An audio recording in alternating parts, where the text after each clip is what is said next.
Reflections with theologian Father James Bacik, lecturer and campus minister at the University of Toledo. Ideas are important, he's saying, and they shape the attitudes and outlooks, behaviors not only of people, but of communities and societies as a whole. Today on Reflections, Father Bacik talks with Ernie Sibley, who is a local businessman. The topic of this week's Reflections is the role of ideas in history. And now, here is Father Bacik. Well, Ernie, let's do a little serious conversation here. One thing that I appreciate from you always is that you keep me up to date with what's happening in the world, and I like it when you send me articles about what's of interest to you, and often a basis for my own thought then. And I noticed that you sent me not long ago an article that appeared in the National Interest. Do you want to just recall that article to mind here? Yes, Jim. The name of the article is The End of History, ? And it's written by a young PhD named Francis Fukuyama from Harvard, who's presently with the State Department. He wrote this when he was with the Rand Institute. I read about it in a article in the New York Times, which synthesized this particular article, and I wanted to go to the primary document and, see how the New York Times article related to what he actually had to say. I noticed that it's entitled The End of History. Now, there's an esoteric title for you, and we might have to sort of play with that a bit and see what that might mean and whether there is really something of interest in all of this. He really bounces off of the philosopher Hegel, a 19th century figure, and I think Hegel's about as obscure in the philosophical world as you're going to find. One of his books is on the philosophy of history, and he was very interested in that whole question, and so it really raises up some important points here, and our modern author is trying to play off of that in one way or another. I'm thinking, one of the points in the article that impressed me was his interplay between the world of ideas and the world, the real world, I guess you'd call it, of economics and politics and the social concerns of people. And borrowing from Hegel, what he's saying is, partly, is that ideas are important, that people's worldviews really shape much of their interaction, and, as a matter of fact, the worldview that's dominant in a given culture or in a given nation really has tremendous influence on how that nation acts. And maybe, I don't know if that's simple enough, but ideas are important, he's saying, and they shape the attitudes and outlooks, behaviors not only of people, but of communities and societies as a whole. Exactly. And therefore the suggestion that if you can trace ideas, a history of ideas, then you can probably trace the behavior of a state, a country, a people, because they are motivated by ideas. Now, in resurrecting Hegel and bringing him up to date, Fukuyama was concerned with what Karl Marx had done with Hegel. And Marx rather kept Hegel's name but turned some of Hegel's ideas on their head. Hegel had suggested that ideas create behavior, and material and economic things really are a response to ideas. Marx turned that on its head and said that essentially material and economic aspects create behavior, which has been a very strong thought of communism ever since Marx developed it. But it's not really Hegel. It's Hegel as we might tend to know it, unless we read somebody like Fukuyama or attempted to read Hegel directly. Mm-hmm. As you suggest, Hegel's a difficult philosopher to read. One of his notions is that the rational is real and the real is rational. It's often said that Hegel constructed sort of a perfect system, that he worked out this whole philosophy in which he, a German philosopher, finally understood what history was all about and was able to sort of explain the whole thing. It's almost like for Hegel that philosophy, especially as embodied within himself, became the integrating system, the overarching viewpoint within which everything would be understood. Philosophy became even more important than religion, although Hegel himself was a Lutheran and raised that way, and part of his system talks about God as the absolute spirit, and this absolute spirit is sort of unfolding himself in reality. So reality develops as the absolute spirit is interacting in this world. That's what history really is for Hegel.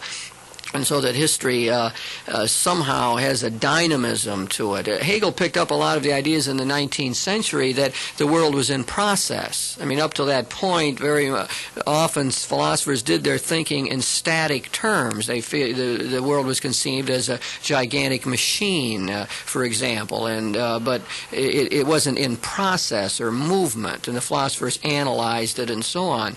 But for Hegel, the whole of history is developing because it is the absolute spirit unfolding itself. So there's a great evolutionary sense in Hegel's thought. And for him, of course, there's a sort of a rational plan that's at work here. And the human yes, this mind was directed. History is directed essentially with a beginning, a middle, and an end. And it is intensely rational. Hegel, his writings are not particularly accessible to most of us, so we've depended somewhat on popularizers, and Fukuyama mentions a Russian immigrant named Kozev who popularized Hegel's philosophy of history from a different aspect than Marx had, and that's essentially the key to Fukuyama's idea of the end of history. Now, actually, Hegel wrote about the end of history in 1806 when Napoleon won the Battle of Jena, and said that the ideals of the French Revolution had triumphed at that moment in time.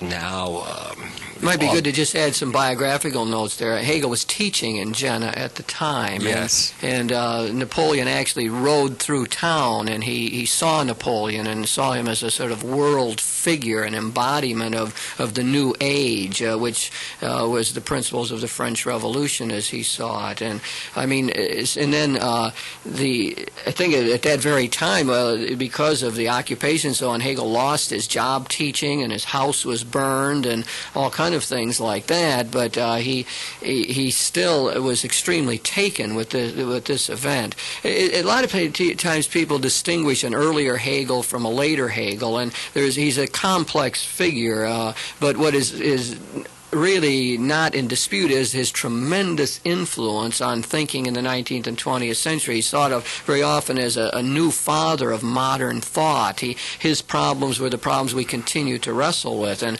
I suppose in this case, what is the meaning of history? What's it all about? Is it going anyplace? And is there some rational plan to it? And really, does it have a viable future? As you suggested, I mean, Carl, a lot of people know Hegel through Marx, and I thought you explained that very well, that it really got turned around in Marx's thought, that the important thing was that the economic system is what determines our behavior, and the ideas flow out of the economic structures that are set up. I don't know if I completed that point. I was trying to just point out, you were talking about Hegel, and I just wanted to make sure that we locate him a little bit more here, and that he had a feel for events because of his experience in the early part of the 19th century. Exactly. I think one of Hegel's dramatic gifts to our generation and other generations is taking the ancient Greek concept of dialectic and updating it and making it part of his philosophy in fairly specific terms. Now, Marx talked about a dialectic, but it wasn't a pure Hegelian dialectic. And by dialectic, what I mean is ideas which are counter-opposed to each other, one being the thesis, one idea, the other being the antithesis, and there being a synthesis by a combination of the best of both ideas. And the idea that we keep moving sort of up the ladder until we reach a final synthesis. And, of course, Fukuyama is suggesting that in terms of ideas that can work to make a state or a country run, we have reached the final synthesis. We have a lot of sorting out to do, but in terms of a new viable idea, it ain't around right now. Mm-hmm. We've sort of arrived in that sense.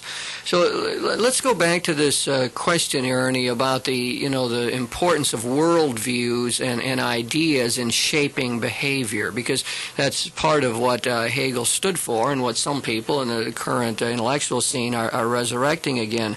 And I must say that that has a lot of appeal to me. I often feel if I'm trying to understand somebody and understand their behavior, that if I can get at their worldview, then it becomes clearer to me. Like, it's never surprising to me, for example, that very conservative Catholics who backed Vatican positions on important questions and so on often voted for Ronald Reagan, or took a strong anti-communist stand on issues. In fact, you could almost draw a profile of leading thinkers, religious thinkers, and see where they stand on religious questions, and you will know a lot about where they stand on politics. There's exceptions, of course, and not everyone fits into that model, but by and large, you can see behavior directions based in what I think is a prior worldview. So my own observation of human beings make me think that fundamental attitudes like that are extremely important. Oh, I agree. I think church, for instance, your church or mine is a great example of a universal idea being acted out, where the individuals coming to church may not agree on nuances of the idea, but they do agree on the idea that there is a God, and they choose to worship the particular God in a particular setting in community, even if they're arch-conservatives pre-Vatican II or arch-liberals post-Vatican II, etc. They do share an idea which creates some behavior in common, which happens to be going to church. But you understand their motivations much better, particular behaviors, if you understand their ideas. Yes. I would like to have an interplay here between the notion of idea and worldview. There's a reason why I tend to use the phrase worldview, and that is that I believe that's a broader and richer term than idea. I think worldview is a whole complex notion. It's a web of ideas in a sense, but it also has what I'd call sort of an imaginative and emotional side to it. In other words, one is not objective about a worldview or dispassionate. I mean, a worldview suggests immersion and care and interest and a whole complex of values again. And I think that's what drives things. Many people have rejected Hegel's idea because it sounds so rational. It's led to what many people call rationalism. I think it was Chesterton who said something about rationalists have lost absolutely everything except their reason or their mind. I mean, they've lost everything else that we would associate with emotion, with imagination, with feeling, and so on.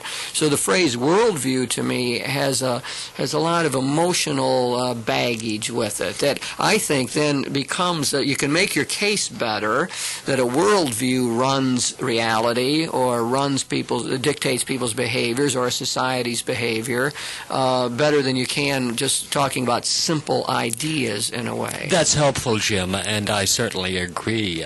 Prior to reading this article, I thought of it in terms of a worldview, your worldview, my worldview, and as you suggest, that's a weaving or intersticing of a number of different ideas, but it does include, well, I think the necessity of passion, and particularly the necessity of values.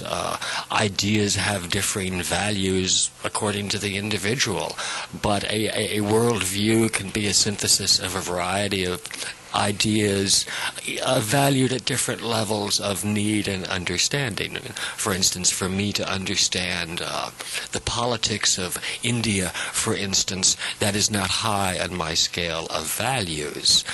Not that I am not interested, but in terms of my worldview, they're not a significant factor. To other people, certainly might be. You know, a good example of an analysis that has caught on and that maybe more people know is Max Weber's analysis of the Protestant ethic and its influence on the capitalistic system. That's maybe a linkage point that people might have. I mean, Max Weber, a German sociologist, was of the opinion that the Protestant worldview or ethic, which emphasized that if you were in God's favor, one sign of it was that you worked hard and you were industrious and you were clean and neat, and that this is the way one understood that one was predestined in a Calvinistic sense to heaven. And Weber argued that in Protestant countries you will see greater industrial progress, that people will work harder, there will be greater efficiency, and therefore the economy will run better in a Protestant country than it would, for example, in a Catholic country, where the Catholics would have some other sense of leisure and a slower-paced outlook on life and so on. I suppose at one time to wander around in Spain or in Italy when they closed the stores in the afternoon, one might get a sense of that, as compared with our Calvinistic country here in the United States, where you're not about to close the stores down in the afternoon and go take a siesta. Oh, exactly. And then think of the current shining example in the world of Japan and our United States corporations sending study groups over there to try to understand what they are doing and how it's working and why they seem to be more effective in particular markets than we are. And they're trying to observe the behaviors, but they're not taking into consideration the culture that supports the behaviors and the particular work ethic, which certainly is not Protestant or Judeo-Christian, but the particular work ethic is the underlying supportive ethos of the culture which makes the Japanese behaviors effective and supports them. Right, and many have analyzed the success of Asiatic students in the United States in those same terms. There's a pretty clear example that the Asiatics do extremely well in our colleges and universities, and people begin to wonder why. And then I think to look for why, you go back to worldview again. You go back to the whole cultural outlook that has shaped their mentality, and you get some sort of notion of the importance of hard work, of education. So some of suggested that that's why we can get along with the Chinese at some levels. I mean, obviously we've had big problems and so on, and great difficulties with the repression there, and terrible atrocities, and we can't factor that out. But behind it, there seems to be some sort of long-range sense that we can talk to the Chinese, that we can understand them, because we both are a very pragmatic culture. Even their fundamental roots in Confucianism, for example, suggest that they were interested in ethical behavior and how you make the society run better. So there is an efficiency and a pragmatic element in their general worldview, which gives us a kinship of spirit. I mean, it makes it possible for us to talk with them at one level anyway, and maybe to work out trade arrangements and to learn from one another. But at that level, you would see, now if you just said, well, they're Marxist-Leninists, they follow Marx, and they're communists, and we're capitalists, you wouldn't expect us ever to be able to get along. But as a matter of fact, I think there's something deeper than that's at work here. We share a portion of a world view, how one lives and works and exists in the world. So ideology, in terms of belief in a type of state, is irrelevant if we can connect on some level, which, as you suggest, we do. I don't mean to say ideology is irrelevant. It can get in the way. And in Tiananmen Square was a good example of fundamental disagreements. But we're able to find a language in common based on comparative worldviews where we can communicate and work together. The article that you've mentioned by Fukuyama, which I'm wondering, you think many people have ever heard of him, or I understand it's some works its way into the popular magazines. Yes, well, as I mentioned, I read about it in the New York Sunday Times a couple of months ago, and then I've read about it twice in Time and once in Newsweek. There's an article in this week's Time magazine, and the article says that every Newsweekly has talked about the article with the exception of Business Week. This is the article that appeared in the National Interest. It was Yes, which published is incidentally by Irving Kristol, who wrote a response to Fukuyama's article. And I noticed one of his phrases was, "Hegel comes to Washington." I mean, it was going to elevate the quality of the debate. exactly. Kristol has a delightful sense of humor.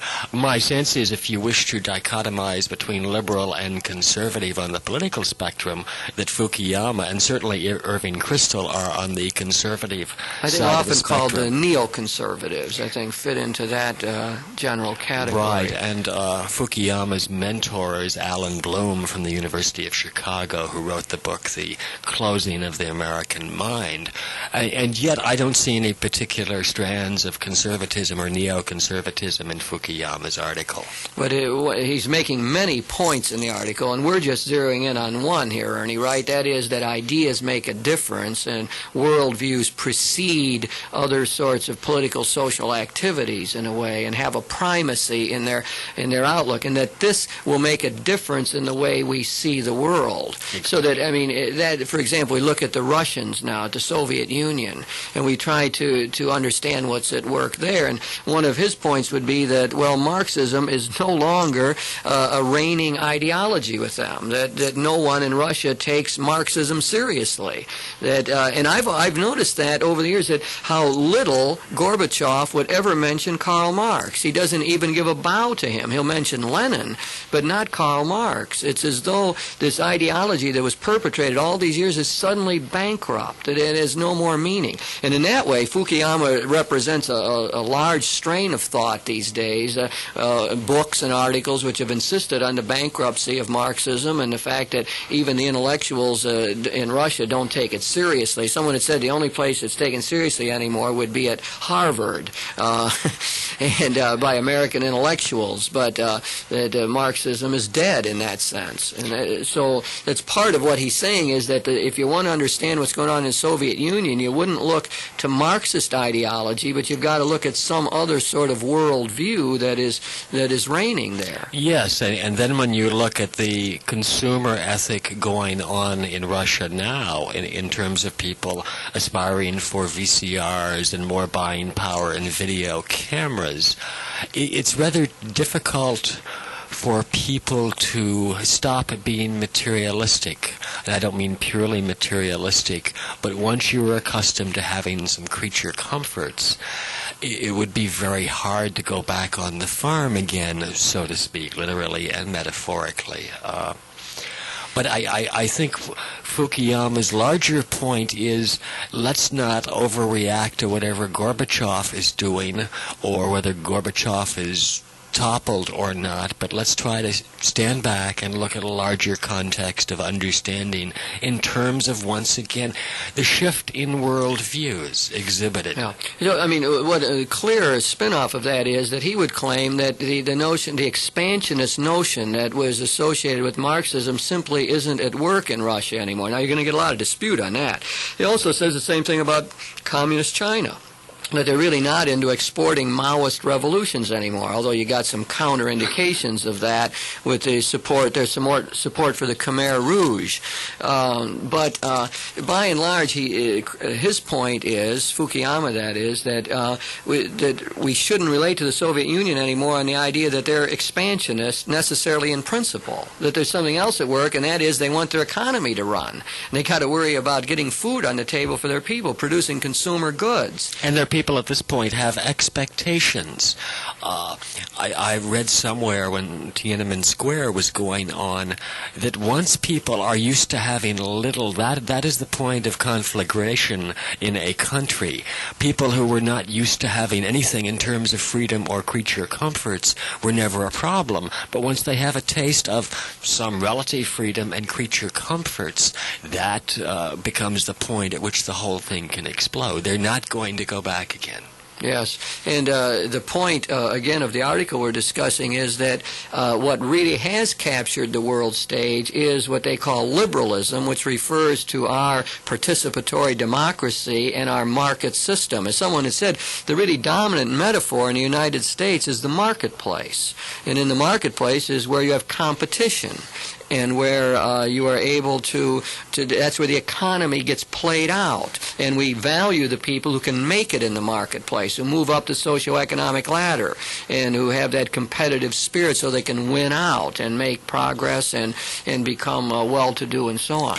So there would say, part of what he's saying is that this ideal is getting exported to all around the world, and that by and large people in China want to have those nice consumer goods like we have, and the Soviet Union as well. Exactly. Though, once again, to go back to Hegel and to Fukuyama's point, the change in worldview has preceded the economic stimulus. Because, once again, if my worldview changes and I feel I have a right to some goods and some comparative freedom, and I'm willing to work for them, then that's not a reversible process.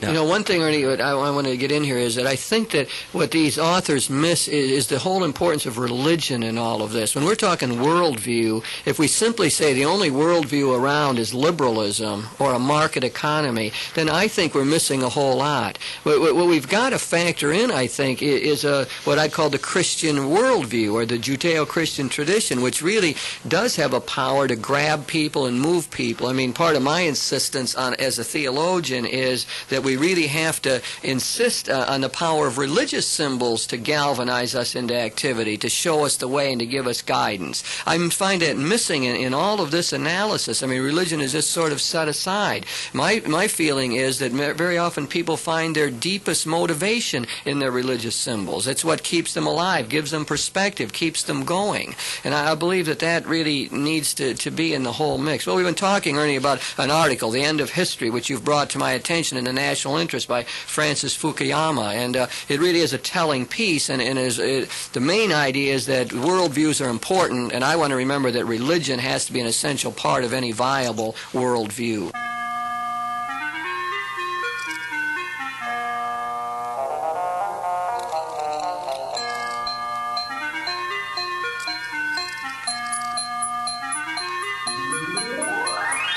You've been listening to Reflections with theologian Father James Bacik, lecturer and campus minister at the University of Toledo. Today on Reflections, Father Bacik talked with Mr. Ernie Sibley, who was a local businessman. The topic of this week's Reflections was the role of ideas in history. If you have any comments on this week's show or suggestions for future programs, please write Father James Bacik, Catholic Campus Ministry, 2086 Brookdale Drive, Toledo, Ohio, 43606. Funding for this program was provided by the Catholic Communications Commission of the Diocese of Toledo.